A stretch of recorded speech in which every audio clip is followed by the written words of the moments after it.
আজকে জিলকদ মাসের 29 তারিখ, একটি মাসের পরিসমাপ্তি। সামনে একটি মাস আগামীকাল থেকে শুরু হওয়ার সম্ভাবনা বেশি। মধ্যপ্রাচ্যে ইতিমধ্যেই জিলহজ মাস শুরু হয়ে গেছে। আমাদের দেশে হয়তো আগামীকাল থেকে জিলহজ মাস শুরু হবে। আল্লাহ পাক কোরআনে বলেছেন 4টি মাস সম্মানিত। ইন্না ইদ্দাতাশ শুহুরি ইনদাল্লাহি 12 শাহরা ফি কিতাবিল্লাহ ইয়াওমা খালাকাস সামাওয়াতি ওয়াল আরদ মিনহা আরবাআতুন হুরুম। 4টি সম্মানিত মাসের কথা আল্লাহ কোরআনে বলেছেন এবং সেই মাসগুলোর পরিচয় তুলে ধরেছেন নবী মুহাম্মদুর রাসূলুল্লাহ সাল্লাল্লাহু আলাইহি ওয়াসাল্লাম।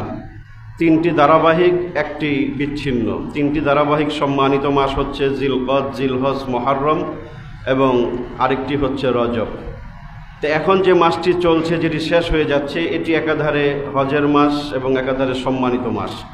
এবং সামনে যে মাসটি অপেক্ষমান আগামীকাল থেকে যেটি শুরু হতে যাচ্ছে, সেটিও আবার একাধারে হজের মাস এবং সম্মানিত 4 মাসের এক মাস, জিলহজ মাস। এবং এটি সবচেয়ে সম্মানিত মাস। যত মাস আছে 12 মাসের মধ্যে সবচেয়ে সম্মানিত মাস রাসূল বলেছেন যে মাসটাকে, সেটি হচ্ছে জিলহজ মাসটাকে সবচেয়ে সম্মানিত মাস বলেছেন।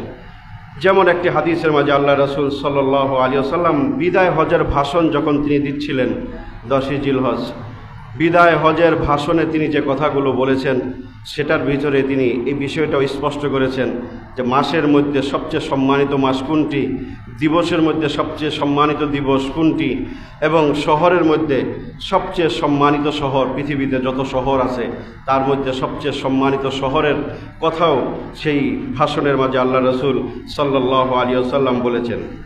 তিনি ইরশাদ করেছেন সেই ভাষণে, আলা ইন্না আহরামাশ শুহুরি আলা ইন্না আহরামাশ শুহুরি শাহরুকুম হাযা আলা ইন্না আহরামাল আইয়ামি ইয়াউমিকুম হাযা। তিনি বলেন, তোমাদের মধ্যে দিবসসমূহের মধ্যে সবচেয়ে সম্মানিত দিবস হচ্ছে আজকের এই দিন, অর্থাৎ জিলহজের 10 তারিখ। উপস্থিত সাহাবায়ে কেরামকে উদ্দেশ্য করে রাসূলের ভাষণের একটি অংশ এটা, যেখানে তিনি বলেছেন আলা ইন্না আহরামাল আইয়াম, যত দিন আছে তার মধ্যে সবচেয়ে সম্মানিত দিবসগুলোর মধ্যে থেকে সবচেয়ে সম্মানিত দিবস হচ্ছে ইয়াউমিকুম হাযা, আজকের এই দিন, অর্থাৎ জিলহজ মাসের 10 তারিখ। আজকের এই দিন সবচেয়ে সম্মানিত দিন। এরপরে তিনি বলেন আলা ইন্না আহরামাশ শুহুরি শাহরুকুম হাযা, তোমাদের যত মাস আছে সব মাসের মধ্যে সবচেয়ে সম্মানিত মাস হচ্ছে হাযা, এই মাস। কোন মাস? জিলহজ মাস। রাসূল ভাষণ দিচ্ছিলেন জিলহজ মাসে। ওই মাসের দিকে তিনি ইশারা করে বললেন, এই মাসটা তোমাদের সকল মাসের মধ্যে সবচেয়ে সম্মানিত মাস। আলা ইন্না আহরামাল বালাদি বালাদিকুম হাযা। এরপরে রাসূল বলেন, তোমাদের যত শহর আছে, যত জনপদ আছে, গ্রাম আছে, শহর, রাষ্ট্র আছে, তার মধ্যে সবচেয়ে সম্মানিত শহর হচ্ছে এই শহর। কোনটা? মক্কাতুল মুকাররমা। মক্কাতুল মুকাররমাকে রাসূল উদ্দেশ্য করে বললেন, যত শহর আছে পৃথিবীতে সব শহরের মধ্যে সবচেয়ে পুত পবিত্র সম্মানিত শহর হচ্ছে মক্কাতুল মুকাররমা। এরপরে আল্লাহ রাসূল সাল্লাল্লাহু আলাইহি ওয়াসাল্লাম বলেন, আলা ইন্না দিমাআকুম ওয়া আমওয়ালাকুম আলাইকুম হারামুন কাহুরমাতি ইয়াউমিকুম হাযা ফি বালাদিকুম হাযা ফি শাহরিকুম হাযা। এরপরে রাসূল বলেন, জেনে রাখো তোমরা, মুসলমানের জান, মাল, ইজ্জত, আবরু সেরকম সম্মানিত যেরকম এই মাস সম্মানিত, যেরকম এই শহর সম্মানিত, যেরকম আজকের এই দিনটা সম্মানিত সবচেয়ে, ঠিক সেরকম একজন মুসলমানের জান, মাল, ইজ্জত, আবরু সেরকম সম্মানিত। অর্থাৎ কোনো মুসলমানের জান, মাল নষ্ট করা যাবে না, তার জান, মাল ক্ষতি করা যাবে না, ইজ্জত, আবরুর উপরে হামলা, আক্রমণ করা যাবে না। রাসূল বিদায় হজের ভাষণে সতর্ক সাবধান করেছেন যে একজন মুসলমানের রক্তের দাম আছে, তার ইজ্জত আবরুর দাম আছে, তার ধন সম্পদের দাম আছে। আজকের এই শহর, এই দিন, এই মাসটা যেমন আল্লাহর কাছে সবচেয়ে সম্মানিত মাস, সবচেয়ে সম্মানিত দিন, সবচেয়ে সম্মানিত শহর, এই রকম সম্মানিত একজন মুসলমানের জান, মাল এবং ইজ্জত, আবরু। তোমরা সেগুলো হেফাজত করবা। এরপরে রাসূল উপস্থিত সুধীমণ্ডলীকে তিনি প্রশ্ন করেছেন, আমি কি তোমাদের কাছে নবুয়তের দায়িত্ব যথাযথভাবে পৌঁছিয়েছি? সাহাবায়ে কেরাম সমস্বরে বলেছেন, নাম ইয়া রাসূলুল্লাহ, অবশ্যই আপনি আপনার উপর অর্পিত রিসালাতের দায়িত্ব, নবুয়তের দায়িত্ব আমাদের কাছে যথাযথভাবে আপনি পৌঁছে দিয়েছেন। এরপর আল্লাহ রসুল শাহাদত আঙ্গুলে আসমান দিকে উঠিয়ে তিনি বলেছেন, আল্লাহুম্মা শাহাদ, আল্লাহুম্মা শাহাদ, আল্লাহুম্মা শাহাদ। আল্লাহ তুমি সাক্ষী থাকো, তুমি সাক্ষী থাকো। এই লক্ষাধিক সাহাবায়ে কেরাম মানব মণ্ডলী সাক্ষী দিচ্ছে, তুমি আমার উপর যে গুরু দায়িত্ব দিয়েছিলে নবুয়তের রিসালাতের, আমি যথাযথভাবে পৌঁছিয়েছি কিনা এই সাক্ষী উপস্থিত সুধী মণ্ডলী জনমণ্ডলী দিচ্ছে, তুমি আল্লাহ নিজে সাক্ষী থাকো। সবাইকে সাক্ষী রাখলেন রাসূল। এটাই ছিল রাসূলের জীবনের শেষ হজ, জীবনের শেষ বিদায় হজের ভাষণ হিসাবে ইতিহাসের পাতায় যেটা জায়গা করে নিয়েছে সেটাই ছিল এই ভাষণ। তো সেই ভাষণের অংশ বিশেষ যেটা আপনাদের সামনে তুলে ধরলাম, সেখানে রাসূল যে কথাটা আমি বুঝাতে চাচ্ছি যে এই মাসটা আগামীকাল থেকে যেটা শুরু হতে যাচ্ছে, জিল হজ মাসটাকে রাসূলের সকল মাসের শ্রেষ্ঠ মাস, সবচেয়ে সম্মানিত মাস বলে আখ্যায়িত করেছেন এবং ওই শহরটাকে সবচেয়ে সম্মানিত বলেছেন। তো মাসটাকে সবচেয়ে সম্মানিত বললেন। যত মাস আছে 12টা মাস, 12 মাসের মধ্যে সবচেয়ে ফজিলতপূর্ণ, মর্যাদাপূর্ণ, মাহাত্ম্যপূর্ণ যেই মাস সেটি হচ্ছে জিল হজ মাস। এবং এই জিল হজ মাস পুরাটাই সম্মানিত, পুরাটাই মর্যাদাপূর্ণ, গুরুত্বপূর্ণ। তার মধ্যে প্রথম 10 রাত এবং 10 দিন এটা আল্লাহর কাছে আরও বেশি মর্যাদাপূর্ণ, আরও বেশি মর্যাদা সম্মানিত এই মাস। প্রথমে মাসটাই সম্মানিত, এরপরে এই মাসের প্রথম 10 দিন, প্রথম 10 রাত এটাও আল্লাহর কাছে আরও বেশি মর্যাদাপূর্ণ। যেমন সূরাতুল ফাজর আল্লাহ বলেছেন, ওয়াল ফাজরি ওয়ালায়ালিন আশ ওয়াশ-শাফঈ ওয়াল ওয়াতর। সূরাতুল ফাজরের শুরুতে আল্লাহ পাক কতগুলো বিষয়ের কসম খেয়েছেন, শপথ করেছেন। এর মধ্যে 1 নম্বর হচ্ছে ওয়াল ফাজর, ফজরের কসম। ফজরের নামাজ পড়েন না যেই সময়, ওই সময়টার কসম খাইলেন, অথবা ওই নামাজের কসম খাইলেন, দুইটাই হতে পারে। মুফাসসিরিনে কেরাম দুইটার কথাই বলেছেন। ভোরবেলা সুবহে সাদেকের কসম, প্রত্যুষ উষা লগ্নের কসম, অথবা ফজরের নামাজের কসম। তার মানে ওই নামাজ সবচেয়ে গুরুত্বপূর্ণ। আল্লাহ মানুষ কসম খায় নিজের কথাকে মজবুত পাকাপোক্ত করার জন্য। আল্লাহ তার কথাকে পাকাপোক্ত করার জন্য কসম খাওয়ার দরকার নাই, আছে? আল্লাহর কথা এমনিই মজবুত, এমনিই সত্য, মহাসত্য। সেটাকে বিশ্বাসযোগ্য বানানোর জন্য শপথের প্রয়োজন নাই। তবে কোরআনের বহু জায়গায় আল্লাহ পাক শপথ করেছেন, কসম খেয়েছেন। কেন? ওই জিনিসের গুরুত্ব, মর্যাদা, ফজিলত বুঝাইছে। ওটা বুঝানোর জন্য, ফজিলত বুঝানোর জন্য, গুরুত্ব বুঝানোর জন্য। তো এখানে আল্লাহ পাক একটা সময়ের কসম খেয়েছেন, অথবা একটি নামাজের কসম খেয়েছেন ওয়াল ফাজর বলে। এরপরে আল্লাহ পাক যে বিষয়টার কসম খেয়েছেন সেটা হচ্ছে ওয়ালায়ালিন আশর, 10 রজনীর শপথ। 10 রজনীর শপথ। মাইকটা আরেকটু বাড়ান, মুয়াজ্জিন সাহেব, হালকা একটু বাড়ান। ওয়ালায়ালিন আশর, 10 রজনীর কসম। এই রজনী কোন রজনী? 10 রজনী, এখানে আর কোনো ব্যাখ্যা নাই, এতটুকুই শেষ। কারণ কোরআনে তো আর সব কিছু পুঙ্খানুপুঙ্খ বলবে না। পুঙ্খানুপুঙ্খ কে বলেছেন? নবী মুহাম্মদুর রাসূলুল্লাহ সাল্লাল্লাহু আলাইহি ওয়াসাল্লাম, তিনি ব্যাখ্যা করে বুঝাইছেন। মুহাদ্দিসিনে কেরাম, মুফাসসিরিনে কেরাম ব্যাখ্যা করেছেন যে ওয়ালায়ালিন আশর, 10 রজনীর শপথ বলতে এখানে জিল হজ মাসের প্রথম 10 রাত। সুবহানাল্লাহ। আগামীকাল থেকে বা আজকের দিবাগত রাত থেকে যেই রাত শুরু হবে, এই রাতগুলোর কসম খেয়েছেন আল্লাহ পাক এই জায়গায়। কেন? এই রাতগুলো স্বাভাবিক সাধারণ কোনো রাত না, এটা বিশেষ ফজিলতপূর্ণ, মর্যাদাপূর্ণ রাত হচ্ছে এই জিলহজ মাসের প্রথম 10 রাত। এই জন্য আল্লাহ পাক এই জায়গায় জিলহজ মাসের প্রথম 10 রজনীর শপথ করলেন। ওয়ালায়ালিন আশর, শপথ 10 রজনীর। ওয়াশ-শাফঈ ওয়াল ওয়াতর, এরপর আল্লাহ পাক বিশেষভাবে জোর বেজোরের কসম খাইলেন। ওয়াশ-শাফঈ ওয়াল ওয়াতর মানে, ওয়াতরুন মানে বেজোর, শাফউন মানে জোর। জোর বেজোরের কসম এখানেও ব্যাখ্যা করেছেন নবী মুহাম্মদ। সাহাবায়ে কেরাম, মুফাসসিরিনে কেরাম তাফসীর লিখেছেন এই জোর বেজোর বলতে সংখ্যার জোর বেজোর না, হ্যাঁ সংখ্যার জোর বেজোর, সেটা হচ্ছে 9ই জিলহজ আর 10ই জিলহজ, জোর আর বেজোর তারিখ না দুইটা? ওই দুইটা দিবসের আলাদা একটা মর্যাদা আছে। এই জন্য জোর বেজোরে শপথ করে আল্লাহ পাক ওই 9ই জিলহজ আর 10ই জিলহজের কথা স্মরণ করায় দিছে যে ওই দুটা দিবসের নামেও আমি কসম করলাম, ওই দুটা দিবসের মর্যাদা, গুরুত্ব, ফজিলত অনেক বেশি। 9ই জিলহজ আর 10ই জিলহজ, ওয়াল ফজর ওয়া লায়ালিন আশর ওয়াশ শাফঈ ওয়াল ওয়াতর, এই জোর বিজয়ের কসম বলতেই 9ই জিলহজ আর 10ই জিলহজকে বোঝানো হয়েছে। তাহলে 10 রজনী, জিলহজ মাসের প্রথম 10 রজনী গুরুত্বপূর্ণ, কোরআন থেকে প্রমাণিত। 10টা দিবসও প্রথম 10টা দিন এই মাসের, সেটা অত্যন্ত গুরুত্বপূর্ণ, ফজিলতপূর্ণ। আল্লাহ রাসূল সাল্লাল্লাহু আলাইহি সাল্লাম সহিহ হাদিসে মাঝে বলে গেছেন, যদিও রাত বললে দিন অটোমেটিকই বুঝায়, বুঝায় না? 10 দিন তুই আমার কাছে আবি না, 10 দিন বলতে খালি দিন বুঝাইছে, রাত সহ বুঝায় না?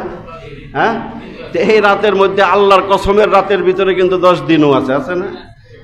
আছে না? এই 10 রাত রজনীর কসমের ভিতরে দিবসও আছে। এরপরও আল্লাহ রাসূল সাল্লাল্লাহু আলাইহি সাল্লাম সহিহুত তারগীব মাজমাউজ জাওয়ায়েদ কিতাবে সহিহ সনদে বর্ণিত একটি হাদিসে আল্লাহ রাসূল বলে গেছেন, আফযালু আইয়ামিদ দুনিয়া আল আশর, ইয়ানি 10 জিলহজ। আল্লাহ রাসূল বলেন, তোমাদের দিবসগুলোর ভিতরে সর্বোত্তম দিবসগুলো হচ্ছে জিলহজ মাসের প্রথম 10 দিন। যত দিন আছে তোমাদের 365 দিনের ভিতরে, আফযালু আইয়ামিদ দুনিয়া আল আশর, দুনিয়ার যত দিবস, যত দিন আছে যেগুলোতে সূর্য উদয় হয়, সেই দিনগুলোর ভিতরে সবচেয়ে মর্যাদাপূর্ণ শ্রেষ্ঠ দিন হচ্ছে আফযালু আইয়ামিদ দুনিয়া আল আশর, 10। এরপর রাসূল নিজেই ব্যাখ্যা করেছেন, ইয়ানি 10 জিলহজ, জিলহজ মাসের প্রথম 10 দিন আল্লাহর কাছে পৃথিবীর সকল দিবসের মধ্যে সর্বশ্রেষ্ঠ দিবস। 365 দিনের মধ্যে সবচেয়ে গুরুত্বপূর্ণ, ফজিলতপূর্ণ দিবস কোনটা? কন্যাকে 16 ডিসেম্বর নাকি 21 ফেব্রুয়ারি? হ্যাঁ, আল্লাহ বলছেন, রাসূল বলেছেন, জিলহজ মাসের 10 দিন আগামীকাল থেকে যেটা শুরু হতে যাচ্ছে, এটাকে আল্লাহ রাসূল স্পষ্ট করে বললেন যে এগুলো সবচেয়ে সম্মানিত দিন, মনে রাখো। এগুলো মনে করায় দেওয়ার কারণ কি? হ্যাঁ, এই যে ফজিলতগুলো বলতেছে, কারণ কি? এগুলোর মধ্যে কিছু কাম, ভালো কাজ কিছু কইরো। ফজিলতের রাত, ফজিলতের দিন, ফজিলতের মাস, ফজিলত বজায় রেখো ঈমান আমলের মাধ্যমে, গুনাহ পরিত্যাগের মাধ্যমে। এগুলোই তো উদ্দেশ্য। নাহলে এত বিশেষত্ব বর্ণনা করতেছে কেন এই মাসের, এই দিবসগুলোর, এই রজনীগুলোর? উদ্দেশ্য একটাই, সামনে আসতেছে। আল্লাহ রাসূল এই হাদিসে বললেন, আফযালু আইয়ামিদ দুনিয়া আল আশর, দিবসের মধ্যে সর্বশেষ। তাহলে আমরা পাইলাম মাসের মধ্যে সর্বশেষ মাস কোনটা? সর্বশ্রেষ্ঠ মাস বলেন কোনটা? মাসের মধ্যে শ্রেষ্ঠ মাস জিলহজ। দশকের মধ্যে দিবসগুলোর মধ্যে শ্রেষ্ঠ দিবস কোনগুলো? প্রথম 10 দিন, জিলহজ মাসের প্রথম 10 দিন। আর একটা দিন যদি নির্ণয় করা হয় যে শ্রেষ্ঠ দিন কোনটা, শ্রেষ্ঠ দশক জিলহজের প্রথম 10 দিন, আর শ্রেষ্ঠ দিবস কোনটা, এই সম্পর্কে রাসূলের 2টা হাদিস থেকে 2টা দিন নির্ণয় করা যায়। এক হাদিসে রাসূল বলেছেন 10ই জিলহজ, যেটা আগের হাদিসেও শুনলেন, সামনে আরেকটি হাদিস শোনাবো। ওই হাদিসের ভিতরেও রাসূল জিলহজ মাসের 10 তারিখটাকে 365 দিনের ভিতরে শ্রেষ্ঠতম দিবস বলেছেন। আরেক হাদিসে পাওয়া যায় আল্লাহ রাসূল এর আগের দিন 9ই জিলহজ, আরাফার দিন, হজের দিনকে রাসূল 365 দিনের মাঝে শ্রেষ্ঠতম দিন বলেছেন। আল্লাহ রাসূল বলেন, ইন্না আযমাল আইয়ামি ইনদাল্লাহি তাবারাকা ওয়া তাআলা ইয়াউমুন নাহর, আবু দাউদ শরীফ 1765 নম্বর হাদিস। আল্লাহ রাসূল এই হাদিসে বলেন, ইন্না আযমাল আইয়ামি ইনদাল্লাহ, আল্লাহর নিকট সবচেয়ে মর্যাদাপূর্ণ দিবস হচ্ছে ইয়াউমুন নাহর, কোরবানির দিন। 10ই জিলহজ, এটা আল্লাহর কাছে আযমু আইয়ামিল্লাহ ইনদাল্লাহ, আযমুল আইয়াম ইনদাল্লাহ, আল্লাহর নিকট সবচেয়ে মর্যাদাপূর্ণ দিন কোনটা? এই হাদিসে জিলহজের 10 তারিখ, জিলহজের 10 তারিখে এই হাদিস আল্লাহ রাসূল সবচেয়ে শ্রেষ্ঠতম দিন বলেছেন। আরেক হাদিসে আরাফার দিনের কথা বলেছেন। আরাফার দিন এটাও একটা শ্রেষ্ঠতম দিন বছরের, কারণ এই দিন হজের দিন, এই দিন গুনাহ মাফের দিন, তওবা কবুলের দিন। রাসূল সেদিন বেশি বেশি তওবা কবুল হয় বলেছেন, সেদিন বেশি বেশি দোয়া কবুল হয়। সব হাজী সাহেবরা আরাফার ময়দানে সেদিন সারা দিন যেই কাজটা করে সেটা শুধুই মাত্র দোয়া দরুদ, আল্লাহর কাছে দোয়া, তওবা ইস্তেগফার, এগুলোই দেখবেন, কোরআন তেলাওয়াত, জিকির, আজকার। ওই দিনটাও বছরের শ্রেষ্ঠতম অন্যতম একটি গুরুত্বপূর্ণ দিন। তো এই 10 দিনের গুরুত্ব আমরা বুঝলাম, এই মাসের গুরুত্ব, জিলহজ মাসের 10 দিনের গুরুত্ব, এবং বিশেষ করে কয়েকটি দিবস, 9 জিলহজ, 10 জিলহজের গুরুত্ব। এই দিনগুলোতে আমাদের আমলের মর্যাদা কতটুকু সেটিও আল্লাহ রাসূল সাল্লাল্লাহু আলাইহি ওয়াসাল্লাম বলেছেন। এক হাদিসে তিনি ইরশাদ করেন, মা মিন আইয়ামিল আমালুস সালিহু ফিহা আহাব্বু ইলাল্লাহি মিন হাযিহিল আইয়াম, ইয়ানি আইয়ামাল আশর। এই হাদিসটা বুখারী শরীফের হাদিস, প্রথম খণ্ড 329 নম্বর হাদিস। লক্ষ্য করে শুনুন আল্লাহ রাসূল কি বলেন, যে এই 10 দিনের আমলের গুরুত্বটা কতটুকু। আল্লাহ রাসূল বলেন, মা মিন আইয়ামিল আমালুস সালিহু ফিহা আহাব্বু ইলাল্লাহ মিন হাযিহিল আইয়াম। এই 10 দিনের আমল, যে কোনো নফল ইবাদত আল্লাহর কাছে বছরের অন্য সময়ের আমলের চেয়ে সবচেয়ে বেশি প্রিয়। এই 10 দিনের যে কোনো আমল, নফল হোক, ফরজ হোক, ওয়াজিব হোক, সুন্নত হোক, যেই কোনো আমল এই 10 দিনের আল্লাহর কাছে বছরের অন্য সময়ের যে কোনো আমলের চেয়ে সবচেয়ে প্রিয়। সাহাবায়ে কেরাম বললেন, ক্বালু ইয়া রাসূলুল্লাহ ওয়ালাল জিহাদু ফি সাবিলিল্লাহ। অন্য সময়ে যদি, অন্য মাসে যদি কেউ আল্লাহর রাস্তায় জিহাদ করে, সেটাও কি এই দশকের আমলের চেয়ে বেশি হবে না? অন্য মাসে জিহাদ করছে, রণাঙ্গনে সে জিহাদ করছে ইসলামের জন্য, সেই আমলটা কি এই 10 দিনের নফল আমলের চেয়ে বেশি মর্যাদা রাখে না? রাসূল বলছেন, লা ওয়ালাল জিহাদু ফি সাবিলিল্লাহ। না, অন্য মাসে আল্লাহর রাস্তায় জিহাদ করলে যেই মর্যাদা, এই 10 দিনের নফল ইবাদতের মর্যাদা ওই জিহাদের চেয়ে বেশি। আর কি বাকি থাকে? অন্য সময়ের জিহাদের মতো এত গুরুত্বপূর্ণ আমলের চেয়েও এই 10 দিনের যে কোনো নফল ইবাদত, যে কোনো আমলে সালেহ আল্লাহর কাছে অনেক বেশি প্রিয়। এরপর রাসূল বলছেন, লাকিন, ইল্লা, হ্যাঁ কিন্তু, খারাজা বিনাফসিহি রাজুলুন খারাজা বিনাফসিহি ওয়া মালি ফালাম ইয়ারজি। হ্যাঁ, ওই ব্যক্তির মর্যাদা এই 10 দিনের আমলের সমান হতে পারে না যে ব্যক্তি অন্য মাসে আল্লাহর রাস্তায় জিহাদে বের হয়ে জান মাল ব্যয় করে আল্লাহর রাস্তায় শাহাদত বরণ করছে, বাড়িতে ফিরে আসে নাই। তার মর্যাদা বেশি।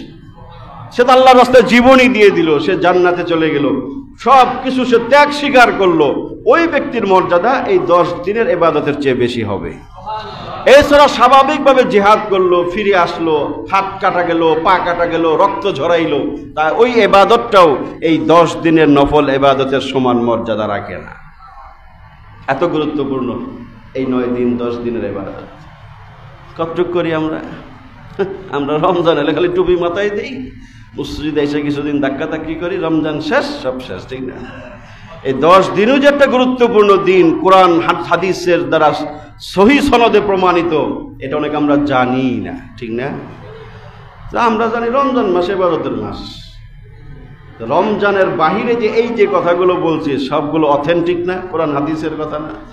রেফারেন্সের একটা কথা কইছি, তো কোরআন হাদিস থেকে কথাগুলো বলতেছি যে এগুলোর দ্বারা প্রমাণিত যে এই 10 দিনটাও আল্লাহর কাছে কত গুরুত্বপূর্ণ এবং তার আমলের মর্যাদা কত।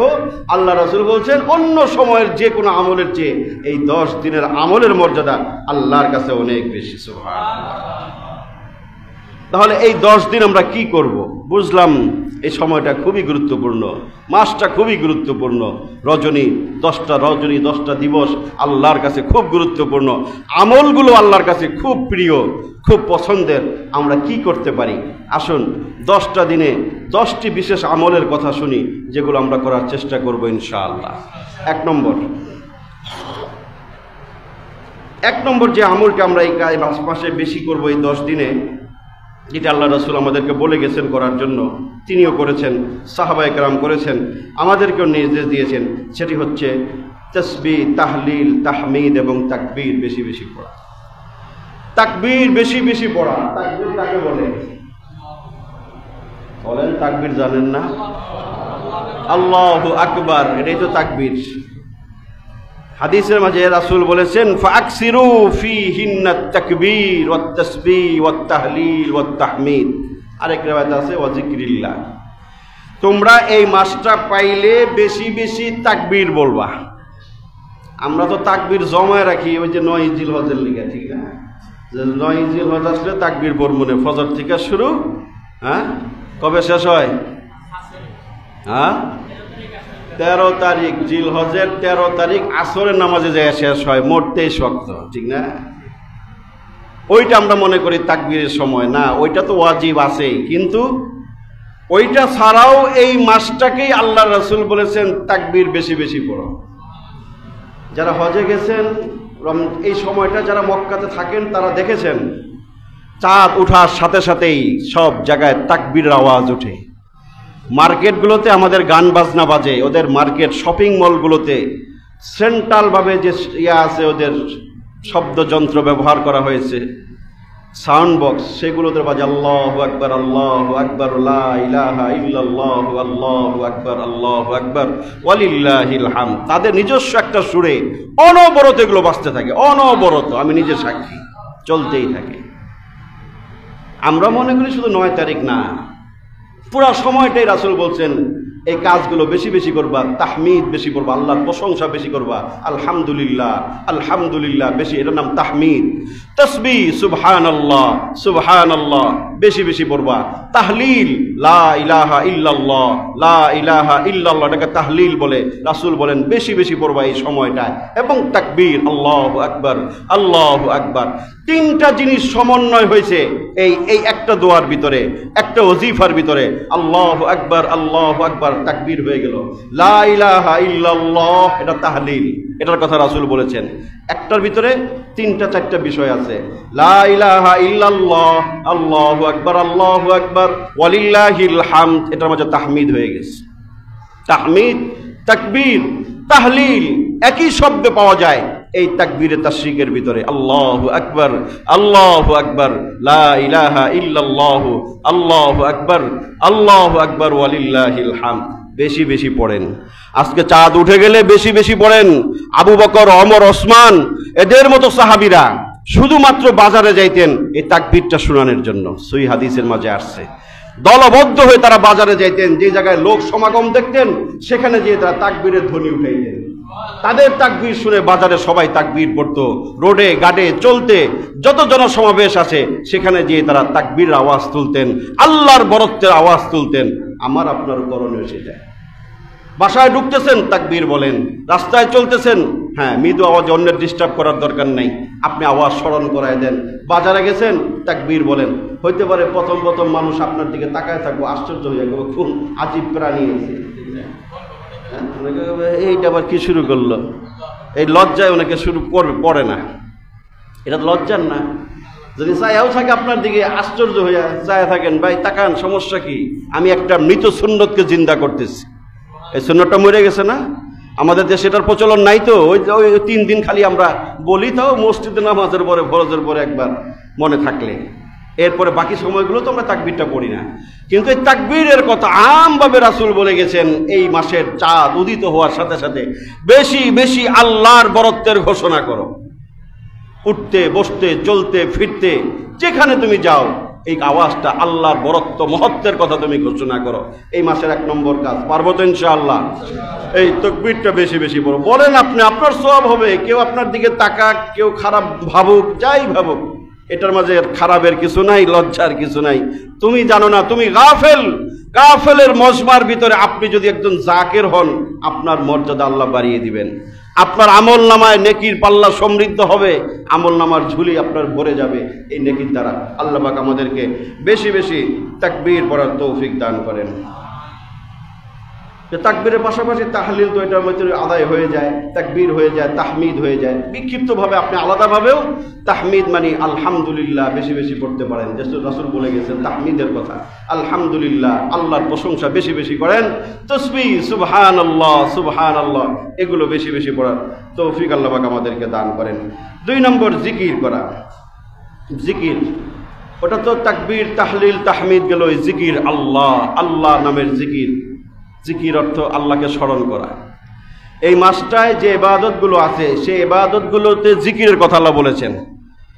হজের ক্ষেত্রে আল্লাহ জিকিরের কথা বলেছেন, ওয়াজকুরুল্লাহ ফি আইয়ামিম মা'দুদাত, ওয়াজকুরুল্লাহ ফি আইয়ামিম মা'লুমাত, ফাইযা ফাজতুম মিন আরাফাতিন ফাজকুরুল্লাহ ইনদাল মাশআরিল হারাম, ফাইযা কাযাইতুম মানাসিকাকুম ফাজকুরুল্লাহা কাযিকরিকুম আবাআকুম আও আশাদ্দা যিকরা। হজের পরতে পরতে আল্লাহ তার জিকিরের কথা বলছেন, তোমরা জিকির করো। হজের কার্যাবলী শেষ করে জিকির করো। মাশআরিল হারাম, উকুফে মুজদালিফা যারা করেছেন দেখেছে একটা মসজিদ আছে মাশআরিল হারাম, ওই জায়গায় আল্লাহ জিকির করতে বলেছেন কোরআনুল কারীমে 2 নম্বর পারায়। ওই জায়গাটা তোমরা জিকির করো। হজের মধ্যে জিকিরের কথা বলেছেন। কোরবানির ক্ষেত্রে আল্লাহ জিকিরের কথা বলেছেন, লিকুল্লি উম্মাতিন জাআলনা মানসাকান লিয়াযকুরু ইসমাল্লাহি আলা মা রাযাকাহুম মিন বাহিমাতিল আনআম। আমি প্রত্যেক জাতির জন্য কোরবানির বিধান দিয়েছি যেন তারা চতুষ্পদ জন্তুর উপরে আমি আল্লাহর নামের জিকির স্মরণ করতে পারে। এইভাবে কোরবানি, হজ, প্রত্যেকটা আমলের সাথে আল্লাহ জিকিরের কথা বলেছেন, জিকির করো। এই মাস জিকিরের মাস। তুমি তোমার রবকে ডাকো, তার নাম জপো। উঠতে বসতে জিকির করতে ওযু লাগে না, পয়সা লাগে না, পরিশ্রম হয় না। তোমার মুখটাকে তুমি আল্লাহর জিকির দিয়ে তরুতাজা রাখো। কাল হাসরের মাঠে আল্লাহ তোমাকে হাসতে হাসতে জান্নাতে ঢুকাই দেবে। জিকিরের কত গুরুত্ব একটা হাদিস শোনাই যে জিকিরের কথা আল্লাহ রাসূল এই হাদিসের মাঝে কি বলেছেন দেখেন। আল্লাহ উনাব্বিউকুম বিখাইরি আমালিকুম ওয়া আযকাহা ইনদা মালিকিকুম ওয়া আরফাউহা ফি দারাজাতিকুম ওয়া খায়রুন লাকুম মিন ইনফাকিজ যাহাবি ওয়াল ফিদ্দা ওয়া খায়রুন লাকুম মিন আন তালকাউ আদুওয়াকুম। আল্লাহ রাসূল বলেন, তোমাদেরকে এমন একটা আমলের সংবাদ কি আমি দিব যে আমলটা তোমাদের শ্রেষ্ঠতম আমল এবং তোমাদের মালিকের নিকটে সবচেয়ে পুত পবিত্র, যেটা তোমাদের মর্যাদাকে বৃদ্ধি করবে এবং আল্লাহর রাস্তায় স্বর্ণ চাঁদি ব্যয় করা, দান করার চেয়ে উত্তম, এবং দুশ্মনের মোকাবেলা করা, জিহাদের রণাঙ্গনে জিহাদের চেয়েও যে উত্তম যে আমলটা, সেটাকে আমি তোমাদেরকে বলে দিব। সাহাবায়ে কেরাম বললেন, ক্বালু বালা ইয়া রাসূলুল্লাহ, অবশ্যই বলে দেন। যে আমলটা এত গুরুত্বপূর্ণ, আল্লাহর রাস্তায় স্বর্ণ চাঁদি দান করার চেয়ে উত্তম মর্যাদা রাখে, যেটা মর্যাদা মালিকের নিকটে মর্যাদা বাড়ায়, মর্যাদা বুলন্দ করে, আল্লাহর নিকটে সবচেয়ে পুত পবিত্র শ্রেষ্ঠতম আমল। আল্লাহ রাসূলকে বলেন অবশ্যই বলে দেন। রাসূল বলছেন, ওয়াযালিকা হুয়া যিকরুল্লাহ, সেই আমলটা হচ্ছে আল্লাহর জিকির। একটু আস্তে কোন সুবহানাল্লাহ। এটা সুবহানাল্লাহ কোয়ার জায়গা না নাকি? তাক করে রয়েছেন কে? কত গুরুত্বপূর্ণ কথা রাসূল এটা বলছে সহিহ সনদের হাদিসে, যে এত কিছুর চেয়ে উত্তম যে আমলটা, রাসূল বলছেন আলা উনাব্বিউকুম, আমি কি তোমাদেরকে সংবাদ দেব এমন একটা আমল যে আমলগুলো এত আমলকে পিছে ফেলাইয়া শ্রেষ্ঠত্বের মর্যাদা রাখে। হুয়া যিকরুল্লাহ, সেটা হচ্ছে আল্লাহর জিকির।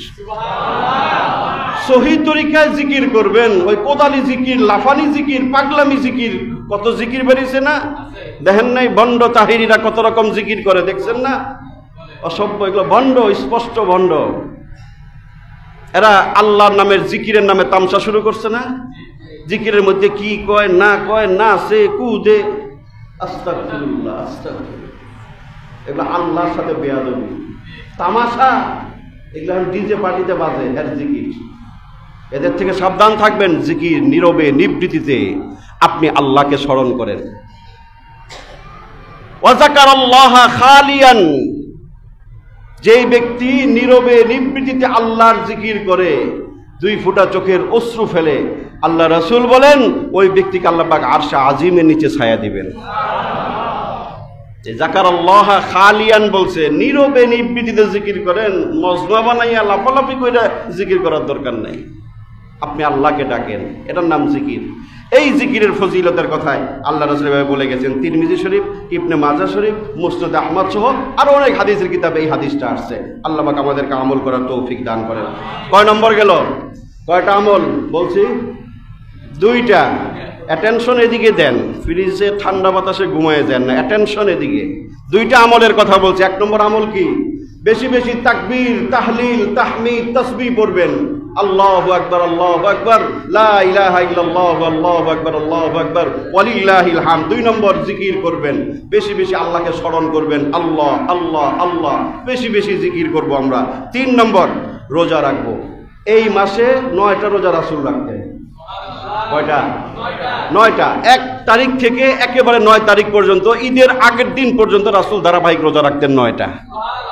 এটা সহিহ হাদিসে বর্ণিত, আয়েশা থেকে বর্ণিত একটা হাদিস। আল্লাহ রাসূল সাল্লাল্লাহু আলাইহি ওয়াসাল্লাম সম্পর্কে আয়েশা সিদ্দিকা রাদিয়াল্লাহু তাআলা আনহা বলেন, কানা রাসূলুল্লাহ সাল্লাল্লাহু আলাইহি ওয়াসাল্লাম ইয়াসুমু তিসআন মিন জিলহজ। আল্লাহ রাসূল সম্পর্কে আয়েশা বলেন, রাসূল প্রত্যেক বছর আমি দেখছি উনি জিলহজ মাসের 9টা রোজা তিনি রাখতেন, এবং প্রতি চাঁদের 3টা রোজা রাখতেন। 13, 14, 15 রাসূল সারা জীবন করছেন। এবং প্রতি সপ্তাহে 2টা রোজা রাখতেন। কোনটা? সোমবার দিন, বৃহস্পতিবার দিন। এবং আশুরার রোজা রাখতেন, এই হাদিসে আয়েশা বর্ণনা করেন। এবং আমি আশুরার রোজা রাসূলকে আমি কখনো ছাড়তে দেখিনি। এই জন্য সামর্থ্য থাকলে নফল রোজা হিসেবে 9টা রোজা আমরা রাখতে পারি। পারবো না ইনশাআল্লাহ? রমজানে 30টা রাখছেন, অনেকে রমজানে পরে 6টা 6 রোজা রাখছেন। এখন 9 রোজা রাখেন জিলহজের। সম্ভব হলে রাখেন, সমস্যা নাই। না পারলে 1টা 2টা 3টা 5টা তো রাখতে পারি না? 2-1টা তো রাখা যায়। অভ্যাস করি, এই বছর 2টা রাখলাম, আগামী বছর একটু আল্লাহ হায়াত দিলে একটু বাড়ানো যাব। অভ্যাস শুরু করি যে কোনো রোজা, কারণ এই মাসের রোজার গুরুত্ব বেশি, যার কারণে রাসূল রাখছেন, ঠিক না? সাহাবায়ে কেরাম রাখছেন, আমাদেরকে উদ্বুদ্ধ করছেন যে নফল রোজা 9টা যদি তোমরা পারো তোমরাও রাখার চেষ্টা করো। আল্লাহ পাক আমাদেরকে তৌফিক দান করেন। বিশেষ করে আরাফার দিন 4 নম্বর আমল। 3 নম্বর গেল রোজা রাখা 9 দিন। 4 নম্বর আমল হচ্ছে বিশেষভাবে আরাফার দিন রোজা রাখা। কোন দিন? আরাফার দিন, হজের দিন, 9ই জিলহজ, যেটা আমাদের দেশে 9ই জিলহজ, সেই দিন রোজা রাখা। এই সম্পর্কেও হাদিসের মাঝে আল্লাহ রাসূল গুরুত্বপূর্ণ কথা বলেছেন এই রোজাটা সম্পর্কে। সিয়ামু ইয়াউমে আরাফা ইন্নী আহতাসিবু আলাল্লাহি আন ইউকাফিরা আস-সানাতাল্লাতী ক্বাবলাহু ওয়া আস-সানাতাল্লাতী বা'দাহু। এইরকম হাদিস এই একটা ছাড়া নাই। কোনো ইবাদত করলে পিছনে গুনাহ মাফ হয়, সারা জীবনে গুনাহ মাফ হয়, এমন হাদিস আছে, শুনছেন না? যে পিছনের গুনাহ আল্লাহ মাফ করে দেয়, 1 বছরের গুনাহ 1 বছরের গুনাহ, বা সারা জীবনে গুনাহ মাফ করে হজ করলে, আছে এরকম, ঠিক না? হজ করে আসলে পিছনের সব গুনাহ আল্লাহ মাফ করে দেয়। কিন্তু সামনের 1 বছরের গুনাহ অগ্রিম মাফ করে এমন একটা হাদিস মাত্র, অনলি 1 হাদিস হচ্ছে এই আশুরার রোজা সম্পর্কে আল্লাহ রাসূল বলেছেন। আশুরার রোজা না কি, সরি আশুরা না কি, আরাফার রোজা। আরাফার রোজা, আরাফার রোজা সম্পর্কে আল্লাহ রাসূল বলে গেছেন যে এটা এত গুরুত্বপূর্ণ রোজা, তোমার পিছনের 1 বছরের গুনাহ তো মাফ করবেই। তুমি যদি বেঁচে থাকো, সামনে তো আর তুমি গুনাহ করতেই পারি, আমরা পারি না? সামনে 1 বছর বেঁচে থাকলে আমাদের দ্বারা গুনাহ হতেই পারে। ওই গুনাহ অগ্রিম 1 বছরের গুনাহ ক্ষমার ঘোষণা দিয়েছেন আল্লাহ রাসূল এই আরাফার রোজা যে পালন করবে তার জন্য।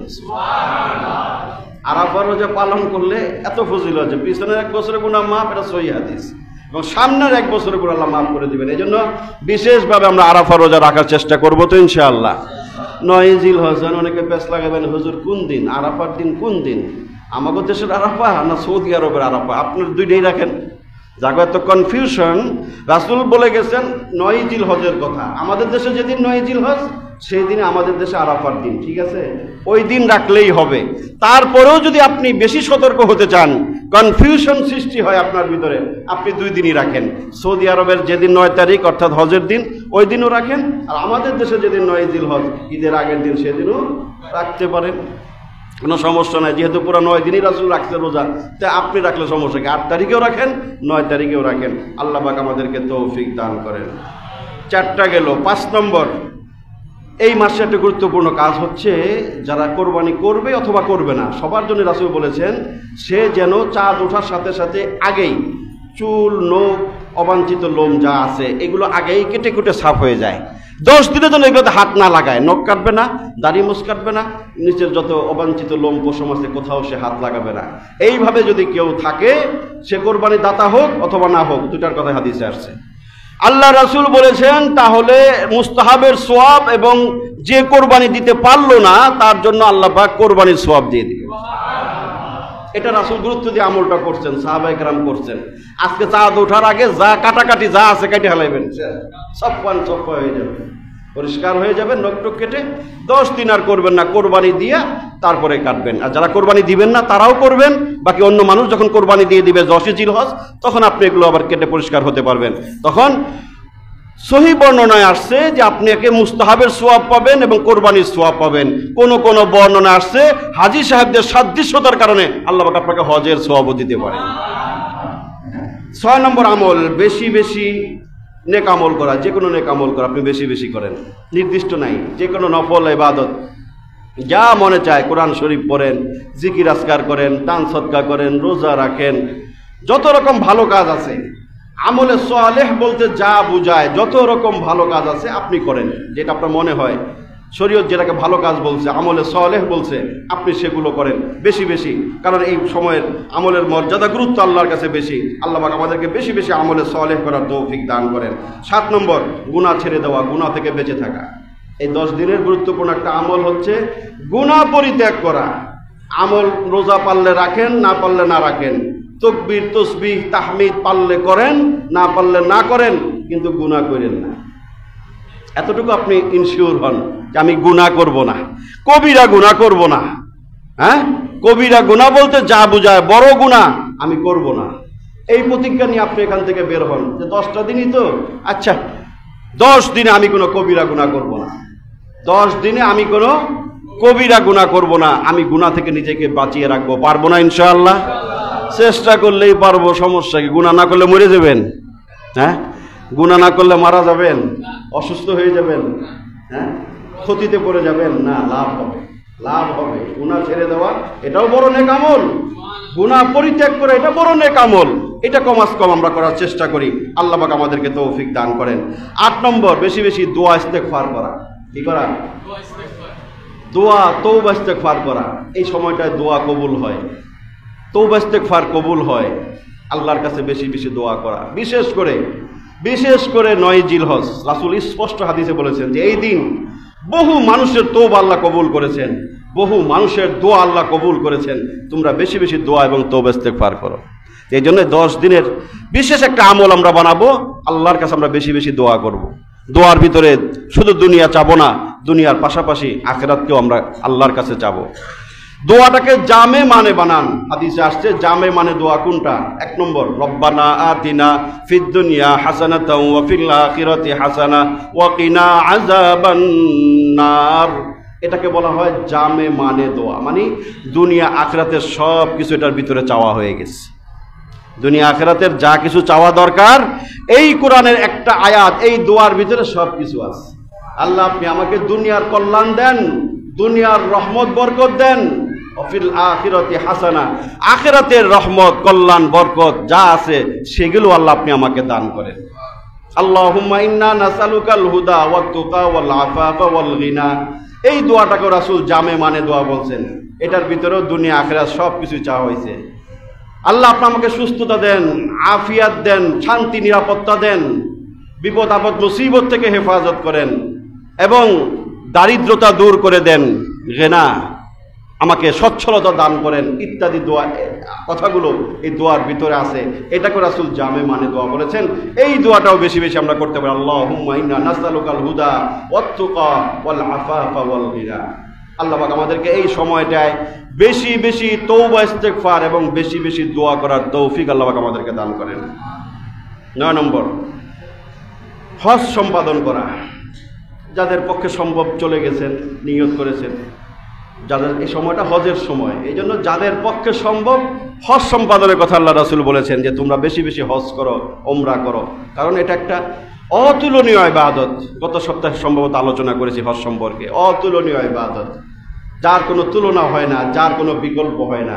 নিয়ত করেন, সবাই নিয়ত করতে সমস্যা নাই। আল্লাহর কাছে নিয়ত করে দোয়া করতে থাকেন। আল্লাহুম্মা রযুকনা জিয়ারাতাল হারামাইন, আল্লাহুম্মা রযুকনা জিয়ারাতাল হারামাইন, আল্লাহুম্মা ওয়াফফিকনা লিহাজ্জি বাইতিল্লাহি ওয়াল উমরা ওয়া জিয়ারাতিন নবী সাল্লাল্লাহু আলাইহি ওয়াসাল্লাম।